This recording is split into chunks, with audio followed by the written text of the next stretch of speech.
Hello, welcome to today's class. So we are going to be having a look at handwriting. Yeah, basically handwriting is is an act. You understand? It's an act. So when you're dealing with handwriting, you need to be very careful. It's not just writing.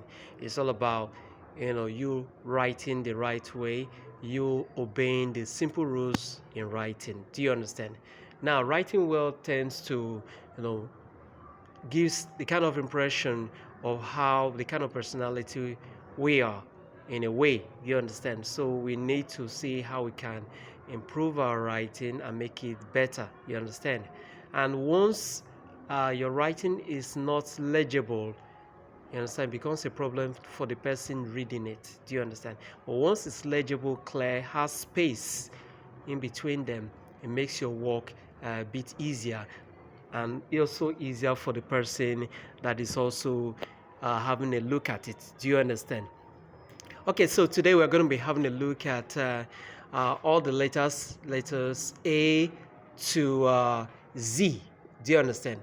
Now we have a process in which we are going to do all of this. First of all, you are going to rule two big lines, like this. Do you understand? Then you are now going to cut the line not to half level. You can decide to cut it from half of the two big ones, or you can decide to follow up my own instructions like this. Okay, you cut it like this, draw it to the end as well. Do you understand? Okay, now if you've done that, then you don't have any problem. Now what you need to do is to ensure that your letters are in this small one. You understand? Your small letters are in this small space that you have provided. Now look at my A. My A touched the down line and the up line, which I have cut, I've divided. Is that okay? All right, so having a look at it, so the same thing as the B. You see the B is touching it. Okay, now we have the C also, and we have our D touching the top and also touching the line. It must rest on the lines. Can you see now? For every letter you are writing, must always ensure it rests on the line. Now watch this one. This is letter F. Letter F has, starting from a bit of the top down to this part, the last line. Is that okay? Now we also have our letter G, starting from up as if you're writing A, dragging it down. Do you understand? You see it now? Now our letter H has a long tail, you understand, like a giraffe, you understand, and it curves. This one is a flick. We call it flick. Flick in the sense that it's going to connect to another letter. Now we have our letter I also. Our letter I also has a flick. Do you understand? Now this one, what we are trying to learn here is more or less like a semi-cursive writing. Do you understand? We have another one called the print writing, which do not have all these flicks. Do you understand? But we are dealing with semi-cursive writing. Do you understand? So this is our J, we have our K here, and we have our L. Do you understand? Now moving on, we also have our M. Can you see our M? It comes, which means our M can collect from another letter. You understand? This is a flick from another letter.